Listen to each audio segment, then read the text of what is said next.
দান করলেন। এর জন্য আমরা একবার দিল থেকে শুকরিয়া আদায় করি আলহামদুলিল্লাহ। আলহামদুলিল্লাহ।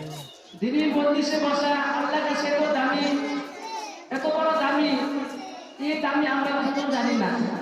রাসূল করিম সাল্লাল্লাহু আলাইহি ওয়াসাল্লাম বলে, যদি কোনো মজলিসে, কোনো দামি মজলিসের মধ্যে বসে, আল্লাহ তাআলা ওই দামি মজলিসকে আল্লাহর কাছে এত বড় দামি, যারা এই দামি কখন জানে না।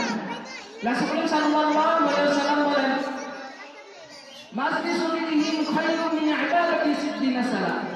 যদি কোনো ব্যক্তি একটা দিনী মজলিসে একটা মাসালা শেখার জন্য বা একটা দোয়া শেখার জন্য, একটা সূরা শেখার জন্য যদি সামান্য কিছু সময় অপেক্ষা করে বসে, রাসূল সাল্লাল্লাহু আলাইহি ওয়াসাল্লাম বলেন, সে 60 বছর ইবাদত করলে যে পরিমাণ সওয়াব পাবে ওই পরিমাণ আল্লাহ সওয়াব দিয়ে দেবে।